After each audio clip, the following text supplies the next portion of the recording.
Hello दोस्तों, मैं भारतू कंबोज आपका हमारे YouTube channel Bridge to Success पे बहुत बहुत स्वागत करती हूँ।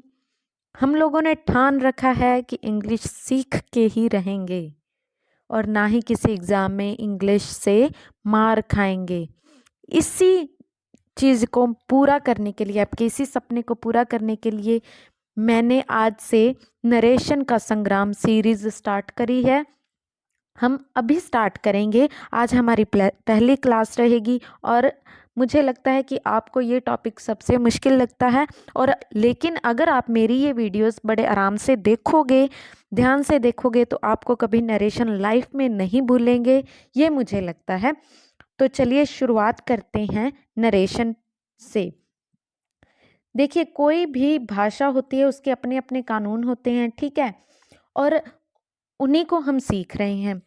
और इंग्लिश के भी कानून हैं। इंग्लिश के कानून में सबसे पहले हमें ये सीखना होगा कि हम ये सुनते हैं फर्स्ट पर्सन, सेकंड पर्सन और थर्ड पर्सन। ये फर्स्ट पर्सन कौन होता है, सेकंड पर्सन कौन होता है और थर्ड पर्सन कौन होता है। देखिए, मैं समझाती हूँ। फर्स्ट होता है जो बात कर रहा है, सेकंड होता है जिससे बात हो रही, यानी कि ये दोनों आपस में बात कर रहे हैं।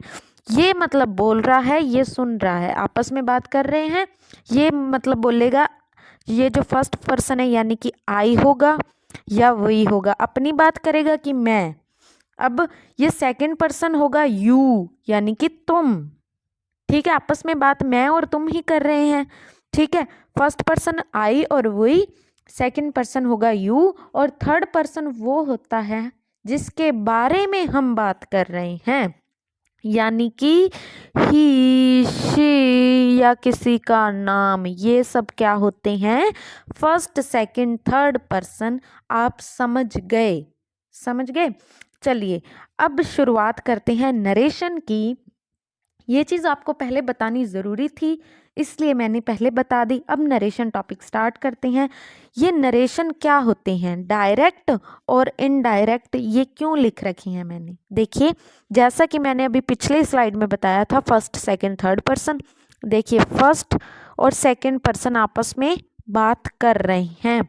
इन दोनों ने आपस में बात करी और ये सेकंड पर्सन बाहर जाके, यानी कि ये किसी तीसरे के बारे में कर रहे हैं या नहीं कर रहे, कोई और पर्सन है, एक्स मान लीजिए, कोई और पर्सन है, ये बाहर जाके उसको बात बताएगा कि एक ने मुझसे ये कहा। ठीक है, मान लीजिए नंबर एक पर्सन वो दो को कह रहा है कि मैं तुम्हें पेन दूंगा। ठीक है, इसने तो कहा कि मैं तुम्हें पेन दूंगा। अब ये इसको जाके बताएगा कि एक ने मुझसे कहा था कि वो मुझे पेन देगा। अब ये मैं चेंज हो गया वो में। ठीक है, यही मैं कहलाता है डायरेक्ट और यही वो कहलाता है इनडायरेक्ट। ठीक है, मैं से अगर बात कर रहा है वो, तो वो होगा डायरेक्ट और ये वो होगा इनडायरेक्ट, यानी कि मैं तुम्हें पेन दूंगा चेंज होगा कि वो मुझे पेन देगा। मैं तुम्हें वाला था डायरेक्ट और वो मुझे वाला था इनडायरेक्ट। आई होप आप ये चीज़ें समझ गए होंगे। अब शुरुआत करते हैं नरेशन के कुछ कायदे कानून सीखने से। कब कौन किस में चेंज होगा, अब सीखते हैं, थोड़ा टेबल देखते हैं। देखिए, ये स्लाइड है, इसमें इन तीनों रूल्स को देखिए। फर्स्ट फॉर्म चेंज हो गई सेकंड में, फर्स्ट फॉर्म के साथ एस या एस हो गई, वो भी सेकंड में। डू डज चेंज हो गया डिड में। ठीक है, ये क्या है, असल में प्रेजेंट इंडेफिनिट ही तो हैं जो कि पास्ट इंडेफिनिट में चेंज हो रहे हैं। तो हम सीधा सीधा ये भी कह सकते हैं कि वर्ब की फर्स्ट फॉर्म चेंज हो जाती है वर्ब की सेकंड फॉर्म में। डू की सेकंड फॉर्म ही तो डिड होती है। वर्ब की फर्स्ट फॉर्म सीधा सीधा सेकंड में हो गई, इसके साथ एस या ई एस, वो भी सेकंड में हो गई, डू भी सेकंड में हो गई। ठीक है, तो सीधा सीधा क्या कानून है, वर्ब की फर्स्ट फॉर्म चेंज हो जाती है सेकंड में। देखिए, अब अगर सेकंड फॉर्म आ जाए तो वो किस में चेंज होगी, वो होगी थर्ड फॉर्म में चेंज। और थर्ड फॉर्म अकेली आती नहीं है, तो थर्ड फॉर्म आएगी हैज़ हैव हैड के साथ ना, जैसा कि हमने टेंस में करा था। अब पहले से ही वो सेकंड फॉर्म है, यानी कि पास्ट की बात करी है, पास्ट में ना हैज आता ना हैव आता, पास्ट में आता केवल हैड बस। यानी कि सेकेंड फॉर्म चेंज होगी थर्ड फॉर्म, थर्ड फॉर्म के साथ उसके अकॉर्डिंग क्या है, हेल्पिंग वर्ब लग गई। कौन सी लगी है, हैड लगी है। क्यों, क्योंकि ये भी पास्ट की बात थी और ये भी पास्ट की बात है। ठीक है, अब देखिए विल चेंज होगा वुड में और शैल चेंज होगा शुड में। देखिए क्यों होगा, क्योंकि वुड ही तो विल की सेकंड फॉर्म है और शुड ही तो शैल की सेकंड फॉर्म है। तो सीधा सीधा हम इस रूल को भी इसमें मर्ज कर सकते हैं कि first form changes into second form और second form changes into third form. I hope आप समझ गए होंगे। चलिए आगे चलते हैं। उससे पहले ये देखिए कि जैसा कि हम नरेशन में करते हैं, कोई भी चीज़ इन्वर्टेड कॉमा में दे रखी होती है, इसका मतलब होता है जो बात जैसी हुई थी वैसी सेम भावनाओं के साथ लिखी गई है। ठीक है, ये तो वो बात लिखी गई है। ठीक है, इसके इन्वर्टेड कॉमास हम हटाएंगे तो वो इनडायरेक्ट तरीके से होगी, ये हो गई डायरेक्ट। जब ये हटेंगे तो वो होगी इनडायरेक्ट। समझ गए। अब किसी भी सेंटेंस में जब नरेशन की बात होती है, जैसा कि उसने मुझसे कहा, नंबर 1 सेंटेंस, क्या कहा नंबर 2, यानी कि क्लॉज नंबर 1 क्लॉज नंबर 2।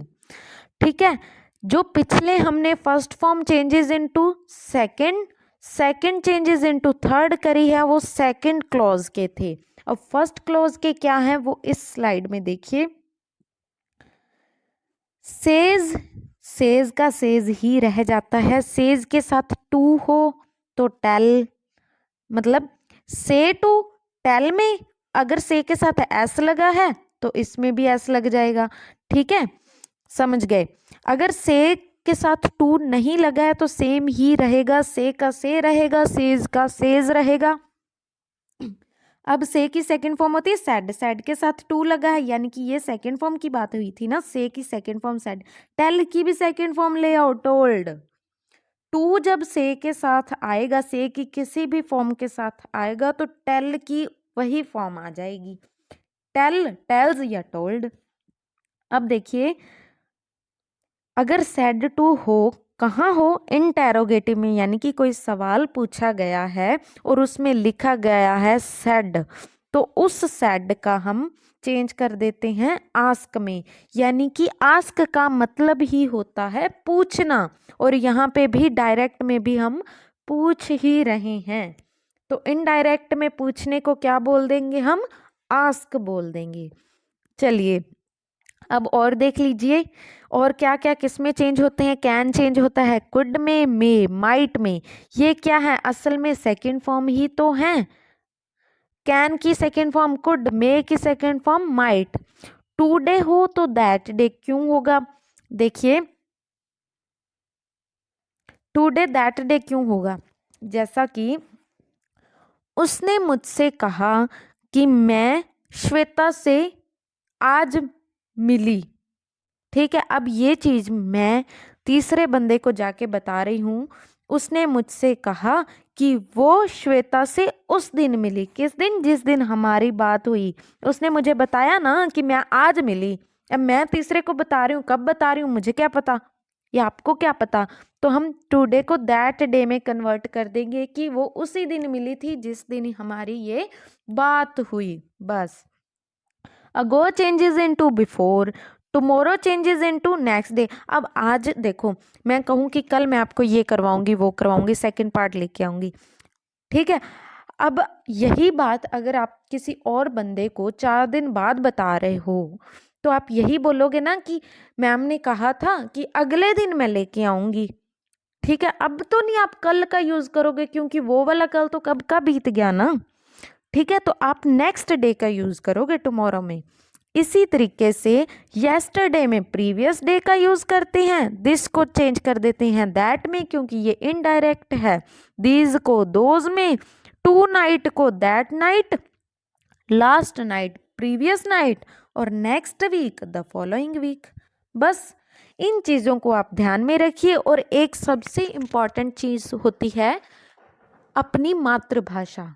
अगर आप अपनी मातृभाषा को ध्यान में रख रहे हो तो मुझे नहीं लगता कि इसमें आप कोई ज़्यादा गलतियां कर पाओगे।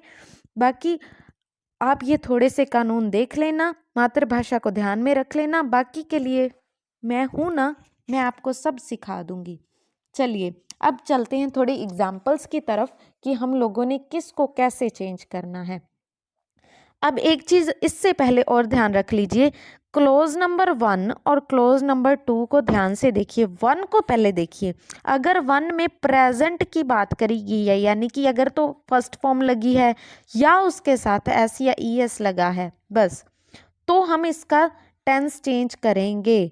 ठीक है, सेकंड क्लोज का टेंस चेंज करेंगे, यानी कि इसकी हेल्पिंग वर्ब को चेंज करेंगे। बाकी कानून तो हमने फॉलो करने ही करने हैं। ठीक है, अगर तो यहाँ पे मैं थोड़ा दोबारा से बोलती हूँ कि जो फर्स्ट क्लोज है ना, इसमें अगर फर्स्ट फॉर्म या उसके साथ एस या ईएस लगा है तो हम सेकंड क्लोज के टेंस को चेंज नहीं करेंगे। इस चीज़ को नोट कर लीजिए। अगर फर्स्ट वाला प्रेजेंट में है तो सेकंड चेंज नहीं होगा, टेंस चेंज नहीं होगा, बाकी सारे रूल होंगे। और अगर फर्स्ट वाला जैसा कि सेकंड एग्जाम्पल में है, सेकंड फॉर्म है, तो हम इसका भी टेंस चेंज करेंगे। बस इस बात को सबसे पहले, कोई भी नरेशन को डायरेक्ट को इनडायरेक्ट में चेंज करना है तो आप सबसे पहले इसी चीज को देखा करिए कि इसमें हम क्या क्या चेंज, पहले क्लोज को देखिए।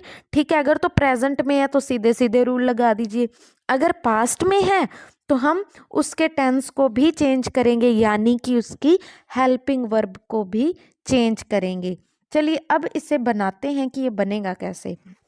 मैंने आपको पहली स्लाइड में दिखाया था, सेज टू होता है टेल्स में change, she tells me, inverted comma होते हैं दैट में, शी टेल्स मी दैट। अब ये क्या है, सेकंड पर्सन है, उसने, वो मुझसे कहती है कि तुमने अपना काम कर लिया। अब ये है सेकंड पर्सन, अगर तो ये सेकंड पर्सन है तो ये चेंज होगा इसके अकॉर्डिंग। ठीक है, अगर ये फर्स्ट पर्सन होता यानी कि आई या वो ही होता तो ये इसके अकॉर्डिंग चेंज होता। अगर ये थर्ड पर्सन होता तो थर्ड पर्सन का होता है नो चेंज। समझ गए। अब ये क्या है, सेकंड पर्सन होता है इसके अकॉर्डिंग। अब एक नया सेंटेंस शुरू हो रहा है तो मी को आगे लेके आना है। मी आगे कभी नहीं आता, अगर उसे आगे आना है तो उसे आई में चेंज करना होगा। ठीक है, आई को पीछे लेके जाएंगे मी, अगर मी को आगे आना है तो उसको आई में चेंज होना पड़ेगा। अब ये प्रेजेंट में था तो फर्स्ट क्लॉज प्रेजेंट में था तो सेकंड क्लॉज भी प्रेजेंट में रहेगा, यानी कि इसकी हेल्पिंग वर्ब चेंज नहीं करेंगे। आई हैव डन, किसका काम किया मैंने, अपना ही किया। ये यू और ये यूर एक ही बंदे को डिनोट कर रहा है ना, तो फिर मैं खुद का ही करूंगी ना काम। बस दैट्स इट। अब देखिए सेकंड एग्जाम्पल को इसी तरीके की है, बस ये क्या है, सेकंड फॉर्म। जिसने डिसाइड कर लिया कि इसका टेंस तो भाई बेटा चेंज करके रहेंगे। ठीक है, तो पहले तो इसको चेंज करते हैं। सेड टू क्या होगा, टोल्ड। शी टोल्ड मी, क्या टोल्ड मी, दैट। अब फिर ये है सेकेंड पर्सन, ये होगा इसके अकॉर्डिंग चेंज। अब मी पहले नहीं आ सकता तो आई आएगा, शी टोल्ड मी दैट। अब ये थर्ड फॉर्म है तो इसका तो हमने देखो, ये सेकेंड फॉर्म थी पास्ट की तो इसको भी पास्ट में लेके आएंगे ना।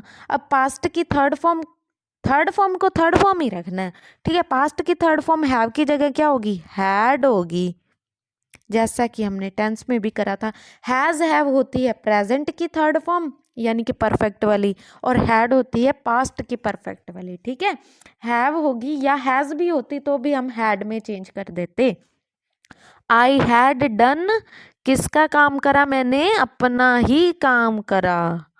बस मातृभाषा को ध्यान में रखिए और मुझे सुनते चलिए, फॉलो करते चलिए, आप बहुत ही जल्दी इंग्लिश सीख जाएंगे।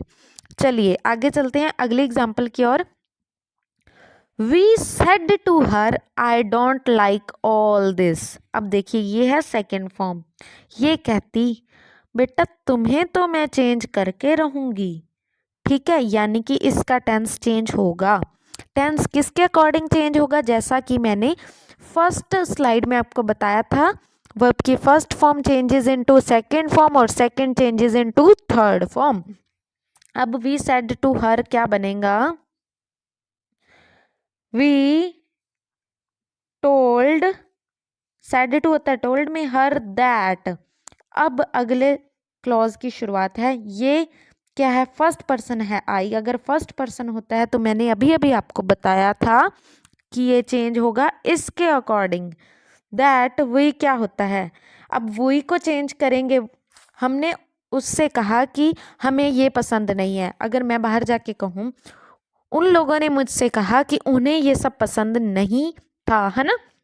अब ये वी चेंज होगा दे में, दे में, ठीक है, वी चेंज होता है दे में। अगर वी को लास्ट में लेके जाना होता तो हम उसको अस में चेंज करते, लेकिन इसमें ये अपने सब्जेक्ट ही चेंज हो जाएगा, ठीक है।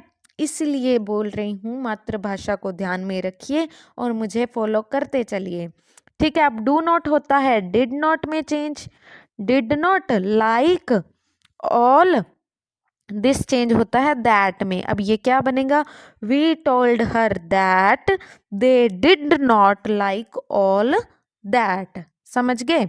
चलिए अगला देखिए, शी सेड टू मी। फिर सेड टू कहता, इसका तो टेंस चेंज करूंगा ही करूंगा, यानी कि first form changes into second, second into third, third third third, बस इससे आगे नहीं बढ़ने का, ठीक है। Said to told, she told me क्या, दैट। अब फिर ये क्या है, फर्स्ट पर्सन है, तो ये इसके अकॉर्डिंग चेंज होगी। अब सेंटेंस की शुरुआत है, शी भी सेंटेंस की शुरुआत में ही लगा था, तो शुरुआत में शी का शी ही रहेगा। शी अब हैव, ये थर्ड फॉर्म ये हैड में चेंज होगी, have changes into had. She had not invited her, invited them today का चेंज होता है दैट डे में। समझ गए। चलिए अगले एग्जाम्पल और देख लेते हैं ताकि हमें ये चीज़ें कभी भूलें ना, जो अब हम लोगों ने आज रूल्स सीखे हैं, ये कायदे कानून हम हमेशा अपनी ज़िंदगी में फॉलो करते रहेंगे अगर आज हमने ध्यान से सुन लिया तो।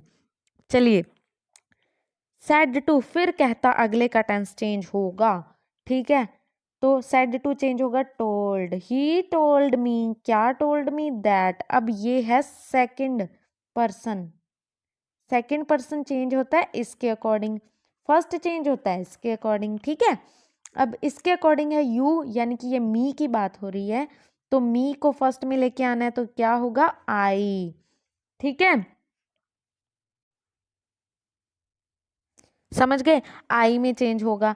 अब देखिए मैंने आपको बताया था पहली ही स्लाइड में कि first form changes into second, second into third.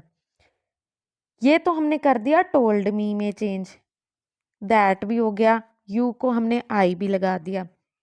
अब कॉल्ड क्या है, second form, second form changes into third, यानी कि कॉल्ड की कॉल्ड ही रहेगी। अब थर्ड अकेली नहीं आती होती, हम क्या करते होते हैं उसमें हेल्पिंग वर्ब लेके आते हैं, तो ये इसका टेंस चेंज करेंगे ना, तो थर्ड फॉर्म हैज, हैव या हैड। अब ये टोल्ड है यानी कि सेकंड फॉर्म है, पास्ट की बात है, तो यहाँ पे भी हैड आएगा, आई हैड कॉल्ड। अब ये मी, फिर ये फर्स्ट पर्सन आ गया, ये चेंज होगा इसके अकॉर्डिंग। अब ही फिर पीछे लेके जाना है, तो him called him the previous day. बस बाकी वैसे का वैसा ही जैसा कि मैंने आपको सिखाया था, मैं रिपीट करती हूँ इसको। He told me that I had called him the previous day. समझ गए। अब अगली एग्जाम्पल को देखिए, ही सेड। अब सेड अकेला है, टू नहीं है, तो टोल्ड में चेंज नहीं होगा, बस सेकंड फॉर्म डिसाइड ये कर लेती है कि इसका टेंस चेंज होगा। समझ गए। अब इसको बनाते हैं, ही ये सेम ही रहेगा, सेड दैट क्या अब ये थर्ड पर्सन की बात है, क्यों? अगर ये फर्स्ट होता तो आई या वी में से एक चीज लगी होनी थी, सेकंड होता तो यू लगा होना था। अब ये थर्ड है इसलिए तो ही शी या किसी का नाम है ना, ही है तो ये थर्ड है, यानी कि थर्ड का नो चेंज। ही अब वॉज ये चेंज होता है हैड, नॉट हेल्दी, बस वॉज चेंज होता है हैड। वॉज या वर दोनों में से कोई आ जाए वो चेंज होता है हैड में। आई होप आप ये चीज़ें समझ गए होंगे। हम लोगों ने लगभग आज 60 से 70% नरेशन सीख लिए। अगर आपको ये चीज़ें फिर भी समझ नहीं आ रही, कोई कन्फ्यूजन आ रही है, तो प्लीज़ आप कमेंट सेक्शन में पूछ सकते हो। मैं बिल्कुल आपकी किसी भी क्वेरी का आंसर दूंगी। और एक चीज़ और ध्यान में रखिए कि वॉइस के रूल इसमें बिल्कुल ना लेके आए। बच्चों को सबसे ज़्यादा यही दिक्कत आती है कि वो नरेशन में वॉइस के रूल ले आते हैं और वॉइस में नरेशन के ले आते हैं, तो ही वो क्वेश्चन में पेपर में मार खा जाते हैं। लेकिन आप लोगों ने ऐसा नहीं करना। मैंने उसको भी बड़े अच्छे से आपको एक्सप्लेन करा है। आप लोगों को लगभग वो आ गए होंगे। आई होप फिर भी आपको कोई दिक्कत आ रही है तो मैं हमेशा आप लोगों से कहती हूँ कि आप पूछिए। मैं हमेशा आपके किसी भी सवाल का जवाब देने के लिए रेडी हूँ। ओके, मिलते हैं अगली क्लास में बचे खुचे टॉपिक को लेके। Okay, till then take care, bye bye.